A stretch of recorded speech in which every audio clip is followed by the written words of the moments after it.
Good evening, children. How are you all? I hope everyone are doing fine. Let us start with the new chapter, that is chapter number 2, acids, bases and salts. So today in this class we will be looking into basic introduction to the chapter that is related to acids and bases. So let's begin. So children, in your primary classes, you people have learnt about acid, bases and salts. There you have learnt that few food or few fruits taste sour in nature, bitter in nature, isn't it? That shows the presence of acid and bases in them, isn't it? For example, lemon. So what is the chemical nature of lemon? What is the chemical present in lemon? It is citric acid. So that indicates the acid nature of a lemon, isn't it? And next, so sometimes we often feel stomach ache, stomach irritation, or stomach upset due to overeating of food. Sometimes we eat very spicy food. Upon that, we eat sweets. Upon that, some other food we eat in hurry, isn't it? So that leads to stomach upset, sometimes acidity, or in your family members, if anybody is facing acidity, they take this antacid tablets, isn't it? So what this antacid tablet consists of? It consists of magnesium hydroxide because it acts as a base. Once we have this tablet, for example, Gelusil, isn't it? It stays sweet, but these bases are bitter in taste. So if this antacid would taste bitter, nobody would have consumed, isn't it? So they add few sweet substance to make it sweet so that everyone can have it, isn't it? So usually these bases are bitter in taste, and these antacids are bases which are available in the form of pills or syrup. So it acts against acidity. And next, coming to what is the chemical name of common salt and why do we use this as an ingredient to the food? So what is the chemical name of common salt? That is NaCl, sodium chloride, isn't it? And we use it for the food to get a taste, yummy taste for the food. Without salt, we can't eat, isn't it? So this is a basic introduction to acids and bases. Let us see in brief about this acids and bases. As we all know, there are enormous number of elements and compounds in the nature, and this classification is so necessary to study them systematically, isn't it? So classification of a matter based on chemical properties and also behavior compounds, this has been classified into three types, that is acids, bases and salts.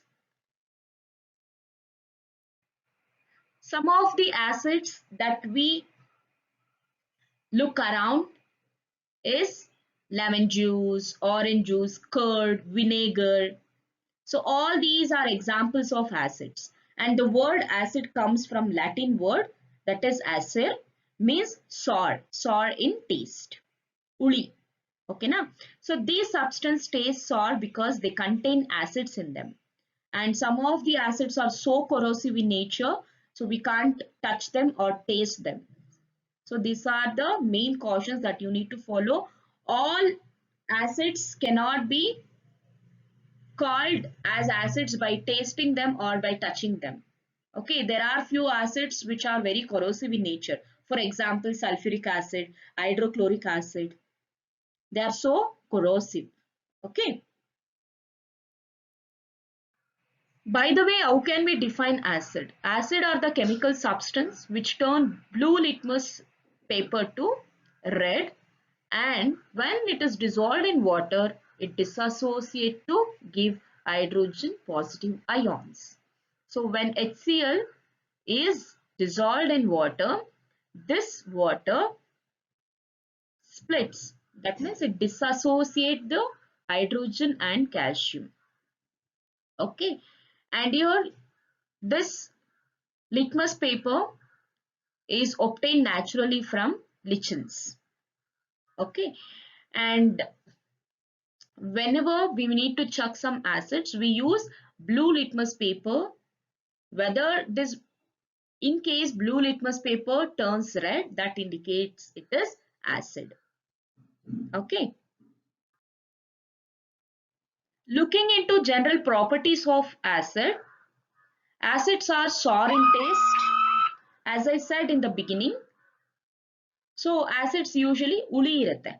So in taste it is sour, and acid turn blue litmus to red, and acids are so corrosive in nature. You can see in a small video clip how a sponge gets burnt when there is a reaction with acid. And acid dissociate into H plus ion in water. In the picture you can notice, and this dissociation property you have already studied in a previous class, isn't it? So this is about the general properties of acid. Next, looking into bases. This bases does not taste sour. Then what is the taste of bases? That is bitter. So that means it doesn't contain any acid.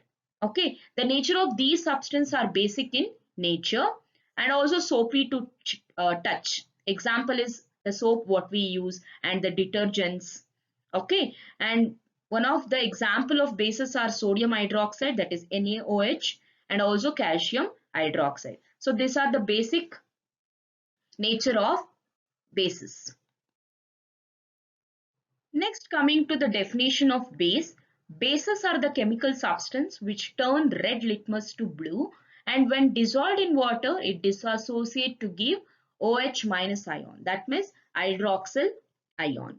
Okay, NaOH, when it is reacting with water, this water dissociate them into Na positive and OH negative. It will be in aqueous form. And this bases turn red litmus to blue. Looking into general properties of bases, as I said, bases are bitter in taste, and this bases turn red litmus paper to blue, and we feel soapy when we touch soaps, isn't it? So bases feel so soapy and also soft to touch, and this bases, when we allow it to react with water, this water breaks down or dissociate them into OH minus, that is hydroxyl. Okay, and all bases are not soluble in water. Bases which are soluble in water are called alkali, that is water soluble base. Here in the pictures you can notice the properties of bases. So children, here we have started off with a new chapter, that is acid, bases and salts. I hope everyone could able to recall the basic concepts about acids and bases that you have already learned in your primary classes. So on this basic introduction, let us continue with the chapter in further classes. Okay, see you all. Have a good day.